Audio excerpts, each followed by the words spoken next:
नमस्ते। 9 days 9 weaves के चौथे चरण में आपका स्वागत है। आज मैं जिस साड़ी की बात करूंगी वो असल में एक वीव नहीं है, वो एक कढ़ाई है। It's a type of embroidery. मेरी साड़ी को देख के आपको पता तो चल ही लग गया होगा कि मैं किस कढ़ाई की बात कर रही हूँ। जी हाँ, मैं बात कर रही हूँ लखनऊ की चिकनकारी की। जब भी ये शब्द चिकनकारी सुनती हूँ तो मुझे मेरे बच्चों की बचपन की याद आती है, क्योंकि वो मेरी साड़ी को देखते थे और बोलते थे कि ये मम्मा की चिकन करी साड़ी है। तो ये है चिकनकारी की कहानी। अगर आप विकिपीडिया पे जानकारी पता करने जाएंगे तो आपको जरूर ये लिखा होगा मिलेगा कि चिकनकारी की शुरुआत भारत में ईरान से आई और मुगलों ने उसको बहुत मान्यता दी, लेकिन ये सच नहीं है। मेगास्थेनिस जो भारत में 3rd सेंचुरी BCE में आए थे, उनके लेखन में भी ऐसा उल्लेख है कि भारत में मसलिन के कपड़े पे बहुत फाइन कढ़ाई का काम हुआ करता था और उसको पेशकारी बोलते थे।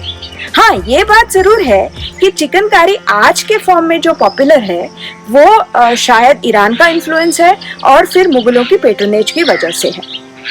आप जानते होंगे कि लखनऊ में चिकनकारी का मेन केंद्र है।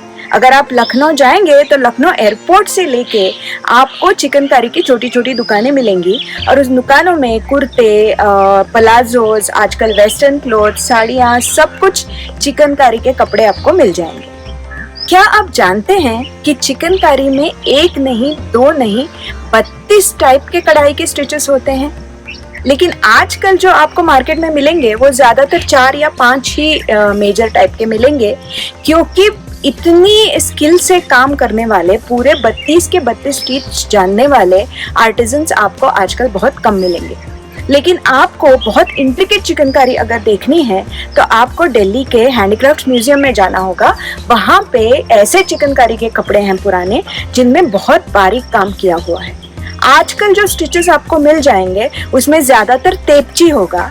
तेपची मतलब प्लेन डार्निंग स्टिच, जो पूरी साड़ी में घुमाया जाता है और उसमें फ्लोरल पैटर्न्स या और कोई पैटर्न्स क्रिएट किए जाते हैं। और उसके बाद स्टिचेस हैं चिकनकारी में जिनको बोलते हैं बाखिया। बाखिया मतलब शेडो वर्क। शेडो वर्क मतलब काम साड़ी की उल्टी बाजू पे किया जाता है और सही बाजू पे उसकी शैडो दिखती है। और फिर उसके बाद होगा मुरी।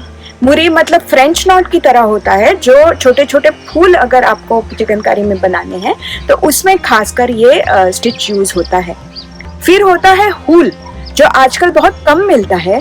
हुल मतलब आईलेट स्टिच, मतलब कपड़े में एक छोटा छेद किया जाता है और उस छेद के बाजू बाजू में कढ़ाई का काम किया जाता है, तो ऐसा दिखता है कि कपड़े में एक छोटी सी आंख बनाई है। दैट इज वाई उसको हुल बोलते हैं। और एक स्टिच है जो आजकल बहुत उसकी इमिटेशन होती है, उसका नाम है जाल। जाल मतलब कपड़े के थ्रेड्स निकाल के कपड़े में ही धागे से जाल बनाया जाता है। लेकिन वो काम इतना महीन काम है और इतना उसमें समय लगता है कि आजकल लोग क्या करते हैं कि एक कपड़े में डिजाइन के हिसाब से एक टुकड़ा उसका निकालते हैं और उसमें नेट का कपड़ा लगाते हैं और नेट का कपड़ा उसमें एप्लिक कर देते हैं और फिर उसमें धागा चलाते हैं और उसको बोलते हैं जाल। लेकिन ये असली जाल नहीं है। अगर कोई आपको ये नकली जाल, जो नेट का जाल है, ये कह के बेच रहा है कि वो असली जाल है, तो आप प्लीज कपड़े को उल्टा करके देखिएगा। जैसे मैं आपको पिछले 3 दिन से बता रही हूँ कि हर एक वीव में आजकल पावरलूम के इमिटेशंस आने लगे हैं और चिकनकारी भी उसके लिए एक्सेप्शन नहीं है। अगर आप मार्केट में देखेंगे या इंस्टाग्राम पे पेजेस पे देखेंगे तो आपको कई ऐसे पेजेस दिखेंगे जो चिकनकारी बेचते हैं, लेकिन वो असली हाथ की चिकनकारी नहीं है, वो मशीन की चिकनकारी है। लेकिन वो ये नहीं बोलेंगे कि ये हाथ की चिकनकारी है, वो बोलेंगे कि ये सिर्फ चिकनकारी साड़ी है। तो आपको एज अ कंज्यूमर आपको देखना है, एज अ ग्राहक आपको पता करना है, पूछना है कि ये चिकनकारी हाथ की है या मशीन की। अगर आपको पता करना है तो कपड़े को उल्टा करके देखिए। जो मशीन की चिकनकारी है उसके पीछे थोड़ा सा स्टिफ लगेगा आपको, क्योंकि उसके पीछे एम्ब्रॉयडरी करने के लिए एक पतला कपड़ा लगाया जाता है, फिर उसको काट दिया जाता है, लेकिन उसके एजेस रह जाते हैं।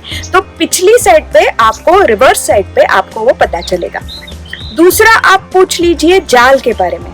अगर कोई आपको बता रहा है कि चिकनकारी जाल है, तो पूछ लीजिएगा कि ये सच में चिकनकारी जाल है या नेट लगा के उसको जाल किया है।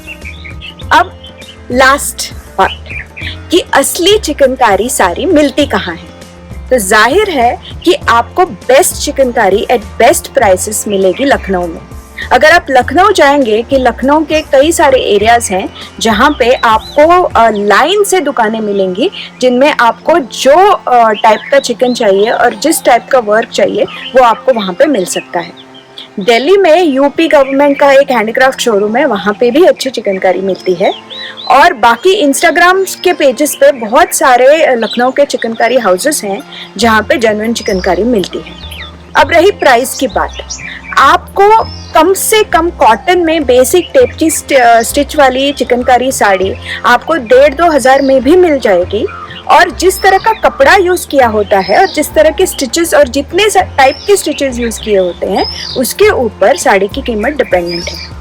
जिस साड़ी में प्योर जॉर्जेट का कपड़ा इस्तेमाल किया हो, जिस साड़ी में बहुत सारा जाल किया हो और हूल, मुर्री, बाखिया जैसे स्टिचेस यूज किए हों और स्टिचेस का काम एकदम क्लोज, छोटे छोटे अगर स्टिचेस आपको पता चलेगा वो क्वालिटी में, अगर वैसे स्टिचेस हैं तो वो साड़ी की कीमत, प्योर जॉर्जेट की साड़ी की कीमत कम से कम 15,000 रुपए के नीचे नहीं होगी।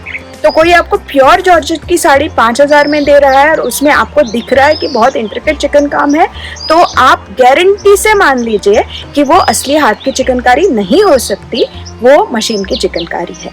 इसलिए हमेशा जब भी आप साड़ी लेंगे, किसी से भी ले लीजिए, लेकिन कुछ सवाल पूछना मत भूलिएगा। पूछिएगा कि यह हाथ की चिकनकारी है, किस तरह के स्टिचेस यूज किए हुए हैं, किस तरह का फैब्रिक यूज किया हुआ है और इसके ऊपर उसकी कॉस्ट डिपेंडेंट है। चिकनकारी की साड़ी हर नारी के वार्डरोब में होनी चाहिए क्योंकि ये बहुत वर्सेटाइल साड़ी है।